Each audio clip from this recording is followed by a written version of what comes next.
โอเคဒီနေ့မှာတော့ဆရာမကထိုင်းကိန်းကနန်းဖြစ်တဲ့နံပါတ်2နဲ့နံပါတ်3ကို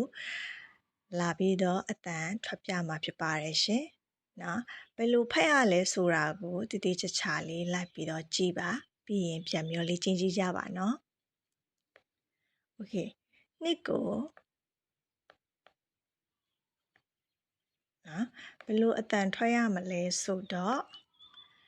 အရင်ဦးဆုံးစားလိန်နဲ့စောမလားစားလုံးနဲ့စောမလားနော်ပြီးလို့ရှိရင်အနောက်ကဘာပါလဲအနောက်ကသူ့ရဲ့အသက်ကငါသက်နော်ပြီးရင်သူ့မှာကြာပြီးတော့တက်တဲ့အတန်လေးပါတယ်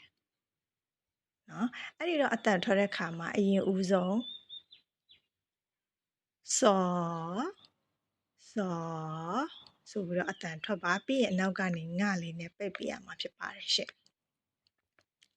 နော်ငါနဲ့အတန်ပိတ်ရတယ်ဆိုတော့ဘယ်လိုထွက်ရလဲ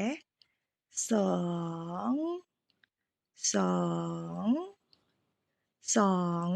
ဆိုပြီးတော့အတန်ထွက်ရပါတယ်နော်ဆောင်းလို့အတန်မထွက်ဘူးနော်ဆောင်းဆိုပြီးတော့အတန်မထွက်ပါဘူးရှင့်ဆောင်းနောက်ကငါနဲ့ပိတ်ရနော်ဆောင်းနော်နံပါတ်2ပြီးရင်နံပါတ်3ကိုစောအာမော3နော်အဲ့ဒါကိုတူနီးပါးလောက်ပါပဲအရင်ဦးဆုံးစားမယ်နော်ကြာပြီးတော့တက်တဲ့တုံးလေးနဲ့ထွက်မယ်ပြီးအနောက်ကနေအသက်ကမဖြစ်တဲ့အတွက်မနဲ့ပိတ်မယ်နော်အဲ့ဒီတော့ဒီမှာလည်းအတန်ထွက်တဲ့အခါဘယ်လိုထွက်ရမလဲဆိုတော့အရင်ဦးဆုံးစာပါစာပြီးအနောက်ကနေမနဲ့ပိတ်လိုက်တော့3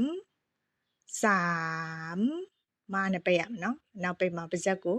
မနဲ့ပိတ်ပြရမယ်3နံပါတ်3ဆန်လို့အတန်မထွက်ဘူးနော်ဆန်လို့အတန်ထွက်လို့မရပါဘူး3 2 3ဆိုပြီးတော့အတန်ထွက်ပြရပါတယ်ရှင့်เนาะပြန်ပြီးတော့လေ့ကျင့်ကြပါဒီနေ့တော့ဒီလောက်ပါပဲရှင့်